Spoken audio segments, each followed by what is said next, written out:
Bonjour, je m'appelle Martin Séguin et aujourd'hui, dans le cadre de mon projet de table de chevet, les caissons étant faits, on va maintenant faire les tiroirs. J'ai déjà montré dans une autre vidéo comment faire un tiroir. C'était avec la technique pocket hole, les trous enchâssés. Ce qui fait qu'aujourd'hui, on va utiliser une autre technique. Technique avec un fer spécialement vendu qui s'appelle justement un fer à tiroir. Première chose à faire, ou disons plutôt, premier avertissement. À partir de maintenant, on ne travaille plus avec le plan quand il s'agit de faire un tiroir. Le plan, c'est bien bon pour commencer, mais lorsqu'on arrive au moment... tu sais, la théorie, c'est supposé fonctionner, mais en pratique, ça ne marche pas. Puis la pratique, c'est ce qui marche, mais qui ne devrait pas marcher selon la théorie.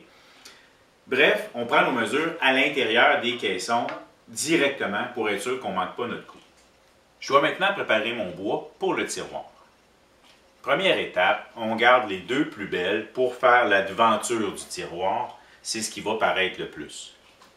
Pour les autres, je dois les amener, en fait, pour la mèche de tiroir que j'utilise ou la technique que j'utilise. Un tiroir peut être avec des morceaux entre 1/2 et 3/4 de pouce d'épais, c'est-à-dire entre 12-13 mm et 19 mm. Moi, je vais aller dans le milieu à 5/8, qui représente environ 16 mm. Donc, je vais planer mon bois à 16 mm. Mais pour ce qui est de la hauteur ou la largeur de mon tiroir, c'est quand même important. Puis, je ne tiens pas à planer plus large que j'ai besoin, donc je vais les retailler avant.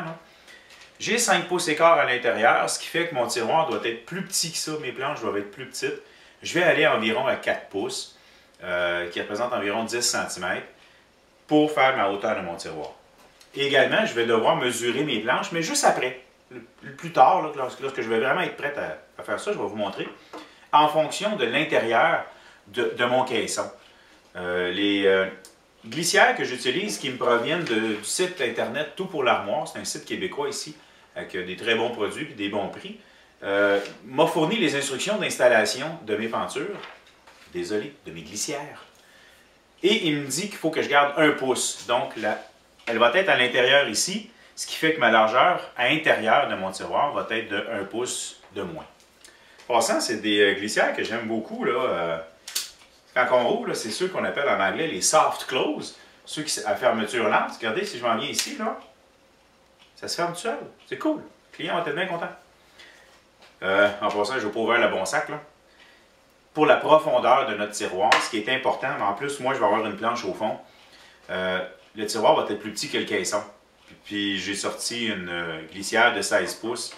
Il va falloir que j'utilise des 14 à l'intérieur de mon tiroir. Bon, on prépare le bois. Ouais, je m'en allais faire une erreur. C'est pas 5/4 mon intérieur, c'est 4,5. Ce qui veut dire que mes côtés de tiroir, j'ai décidé de les faire de 3,5 seulement.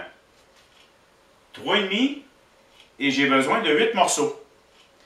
Mais mon problème, c'est que je n'ai que 7 planches devant moi, excluant mes 2 façades. Là. Il m'en reste 7. Fait que je fais, oups, il m'en manque. Ben non, Martin, c'est à toi de ta tête. J'ai besoin de 3,5 seulement. La plupart de mes planches font 5 de large. Ce qui fait que là, je les recolle ensemble, qui va me donner environ 11 pouces collés. Et je vais les descendre à 5/8 d'épaisseur comme je suis supposé de faire. Et ensuite, les coller, les couper pour 3 pouces et demi de large. Ce qui fait que mes 7 planches vont se transformer facilement en 9-10 planches. Je vais même en avoir d'extra. Je vais pouvoir choisir les plus belles. Un intérieur de tiroir, en passant, c'est pas obligé d'être fait avec le même matériel que le meuble. On le verra pratiquement pas. Ça peut se faire facilement en mélamine ou avec du peuplier ou du pain, ce que vous voulez. Mais bon, je l'ai le chêne, je le fais avec. Un auditeur m'a fait remarquer que je peux utiliser ces petites clips noires-là qui viennent avec mes serres BC. Je les avais complètement oubliées. Et ces petites clips-là permettent simplement de garder la distance adéquate sur ce qu'on est en train de serrer. La distance entre la serre et le morceau de bois. Donc, ma serre ne touche pas à la colle et est parfaitement égale à la même hauteur, donc bien parallèle des deux côtés.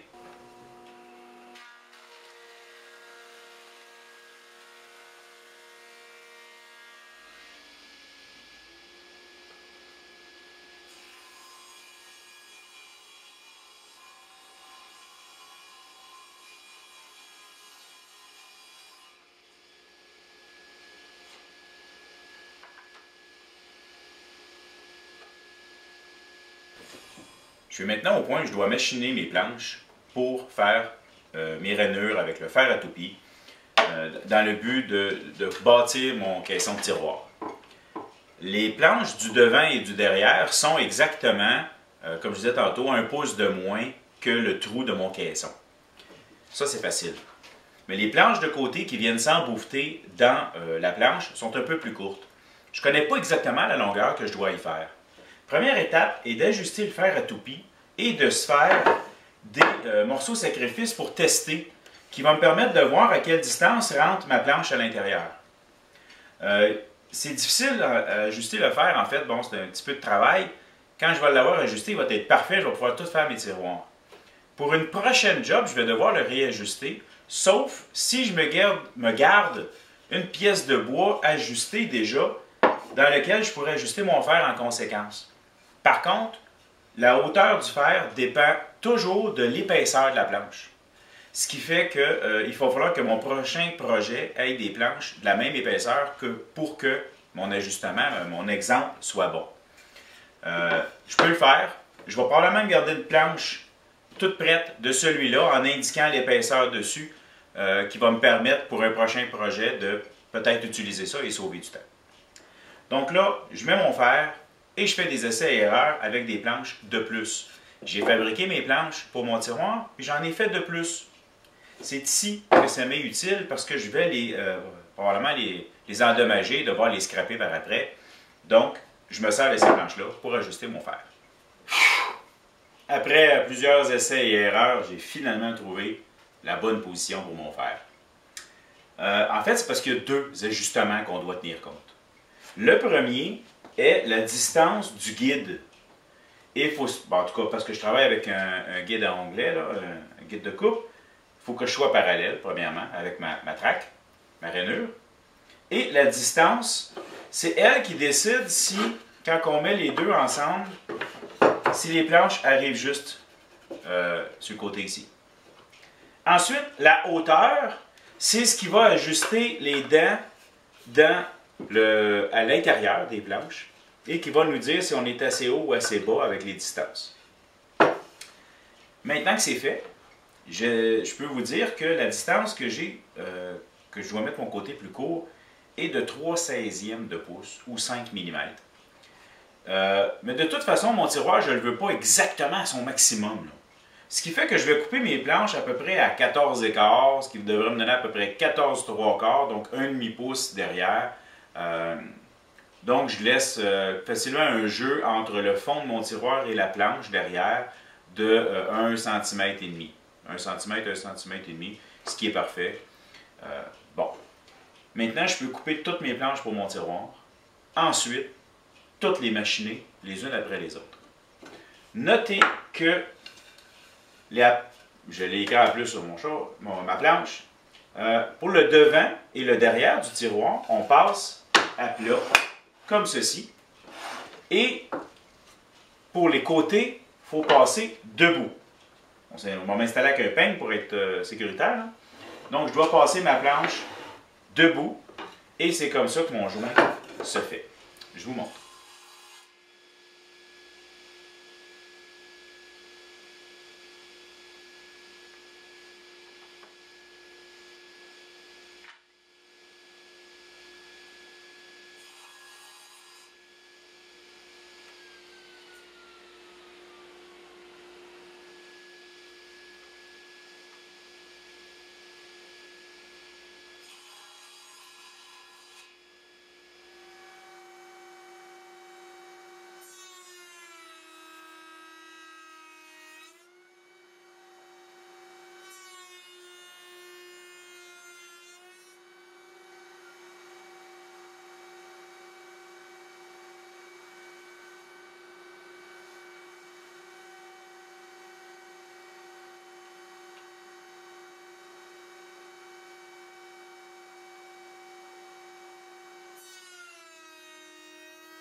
avant de coller mon tiroir, je dois faire une rainure dans le bas de mes 4 côtés dans le but d'insérer mon fond de tiroir. En fait, je vais faire 3 côtés une rainure et sur le 4e, c'est-à-dire dans le fond, je vais faire la coupe au complet. Je vais couper la planche au complet pour être capable de changer le fond en temps et lieu si un jour j'ai besoin de le changer.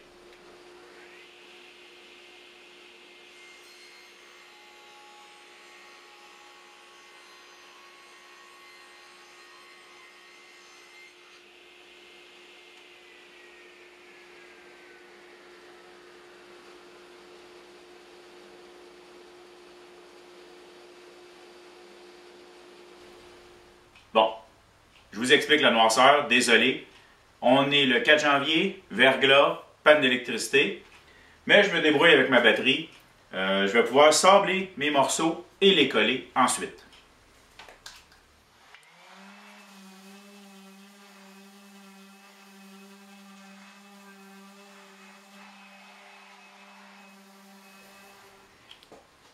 Maintenant, je vais coller tout ça. Pratique une fenêtre, hein? Si vous bâtissez des ateliers, prévoyez des fenêtres. OK, pour coller, je mets quand même un bon généreux lien de colle là, entre les morceaux. Je vais en mettre uniquement sur ceux-ci. L'autre n'a pas besoin, il rentre dedans. Et je vais utiliser mon gabarit pour coller d'équerre. Mon gabarit que je me sers beaucoup pour faire des portes, là. Eh bien, il va être utile aussi pour ça. Et notez que je l'assemble, je le colle à l'envers, c'est-à-dire le bas en haut. La raison, c'est que ma planche du fond n'a pas de rainure. La planche en arrière n'a pas de rainure pour tenir mon fond. Donc, je veux quand même que ça soit égal à mon haut de tiroir. Ce qui fait qu'on l'assemble à l'envers. Donc, on va rentrer ça là. On rentre ça là. Et maintenant, je rapproche mon gabarit qui va me tenir tout ça bien collé par là.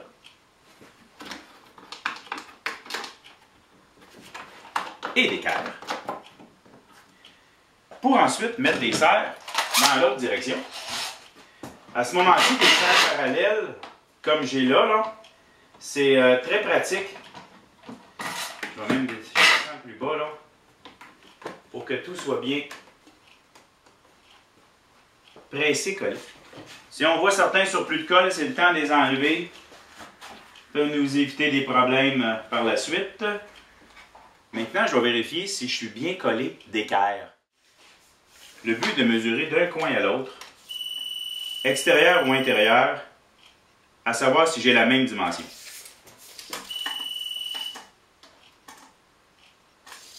Ça semble être bon, déjà que mon gabarit est bien d'équerre. Je laisse sécher ça au moins 1 heure. Je vais maintenant à l'étape où je dois tailler mon fond avec le matériel que j'ai choisi tout à l'heure. Prends les mesures et on n'oublie pas d'inclure l'espacement à l'intérieur des rainures. Et ça se taille au banc de scie. Mais, tout dépendamment de votre modèle de guide de banc de scie et du matériel que vous utilisez, moi, c'est très mince. On parle de 2-3 mm maximum, un 1/8 de pouce. Ben, il y a une possibilité que ça rentre en dessous du guide puis que ça coince. On ne veut pas ça. Donc, dans ce temps-là, on met un couvert qui, lui, est appuyé complètement vers le bas. On est sûr que ça ne coince pas.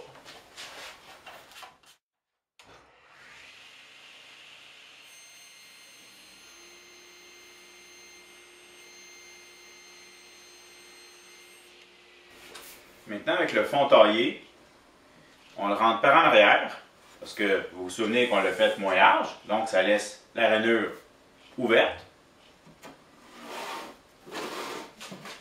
On rentre ça dedans. Voilà. Mon tiroir a un fond. Pour le faire venir en place, je pourrais le clouer. Je considère qu'on est mieux de ne pas le coller. Et je vais probablement lui mettre juste 2-3 petites vis pré-percées Ainsi, s'il y a eu quelque chose avec mon fond, il défonce ou quoi que ce soit, ben, on peut le changer. Avant de le faire, par contre, je vais finir mes petites réparations, sabler tout ça pour être prête pour la prochaine étape.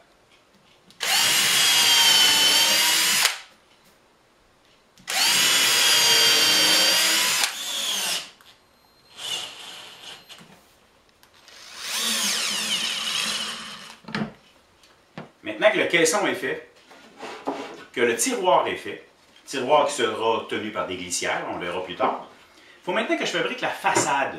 Façade qui va se trouver à un peu tout camouflé, et c'est elle qui va avoir le niveau apparence. Selon le plan fait et négocié avec le client, je vais laisser environ 5 mm tout le tour ou un quart de pouce. Donc, je vais faire ma façade environ un petit peu plus petit que ce que j'ai actuellement. La façade sera fixée plus tard sur le devant du tiroir. Je vous montrerai comment le faire pour être droit. Pour le moment, je fabrique la façade, je la taille et ensuite, je vais faire un coup de toupie tout le tour selon le look désiré par la cliente. Je vais maintenant fendre la planche à la bonne largeur selon ce que j'ai l'intention de faire. J'en profite pour vous donner deux petits trucs. Le premier, c'est que des fois, vous pouvez vous demander, OK, dans tout le travail que j'ai fait, est-ce que mon champ est bien droit? Profitez de la table de votre bâti qui, elle, maudite bonne chance qu'elle soit bien droite.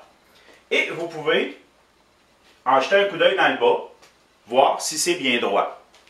Ben, des fois, on va comparer les deux et c'est là qu'on va décider c'est lequel qu'on accote sur le guide puis que c'est l'autre qu'on coupe. Deuxième petit truc, des fois, on peut profiter de peignes comme ceux-là. Moi, j'aime bien ceux-ci, les Mag Switch avec aimant. Ça fonctionne très bien quand on coupe. Il n'y a pas d'ajustement avec la traque, là, donc automatiquement, on peut le mettre où ce qu'on veut et ça fonctionne bien. C'est une troisième main. Ou une deuxième qu'on ne veut pas se servir. Tu sais.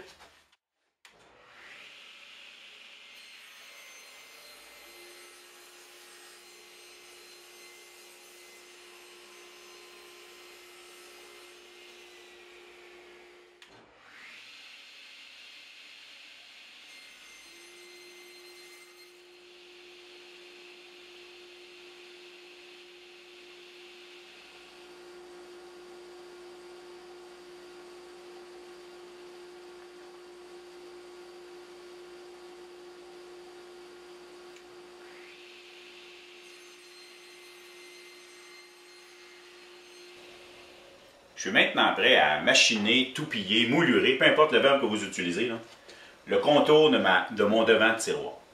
J'ai utilisé le fer qui a été choisi par la cliente en fonction de la forme qu'on veut donner. Il est installé sur ma toupie, table à toupie. Qu'est-ce que installer sur la toupie et table à toupie? Petite chose à faire quand on décolle. Premièrement, le fer est installé solidement dans la toupie. La hauteur est ajustée en fonction de la forme qu'on veut donner. La profondeur, moi j'ai mis que le roulement est égal à mes deux planches de chaque côté pour que j'aille chercher le maximum de profondeur que le fer à toupie m'offre.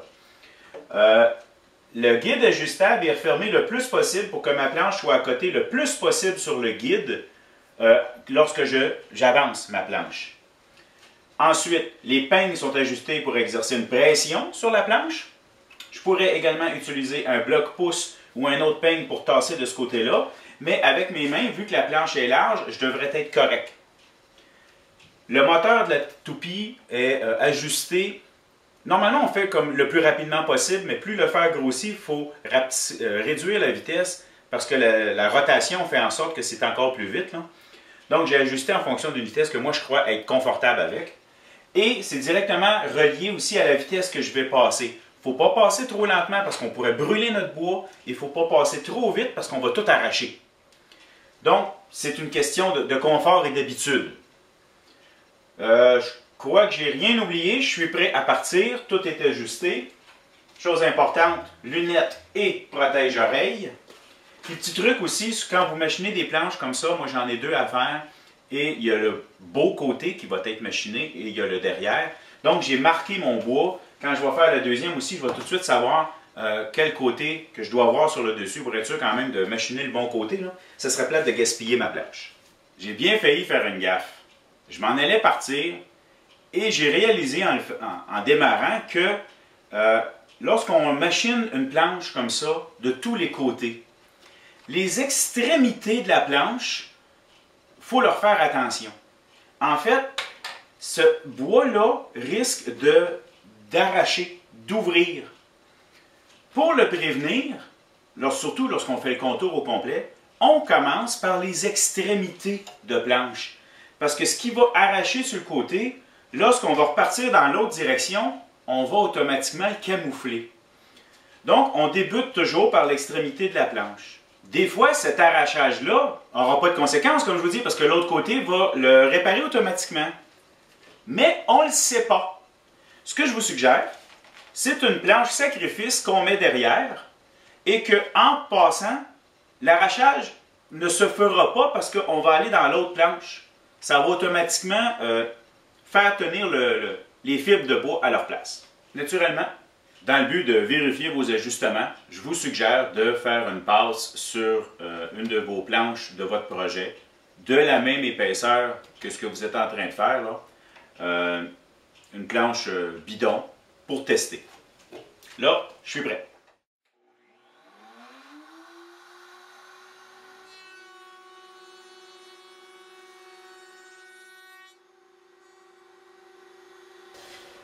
Maintenant que mes extrémités sont faites, je vais enchaîner avec les côtés. Ça aurait pu se faire d'un point de vue rotatif. Tu passes comme ça, tu reviens de même, comme je mentionnais tantôt. Mais là, vu que j'avais le guide à équerre dans les jambes, j'ai directement fait juste mes extrémités. Maintenant, je peux faire mes côtés.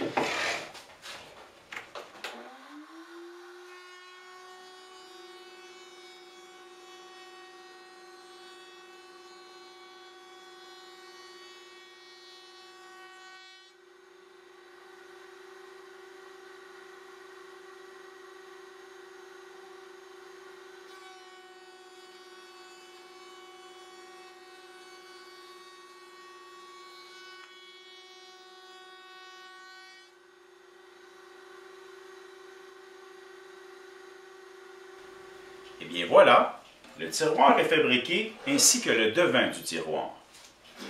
Il va rester une étape, c'est-à-dire de fixer le devant du tiroir sur le tiroir, mais ça, je ne le ferai pas avant d'avoir tout verni mon projet.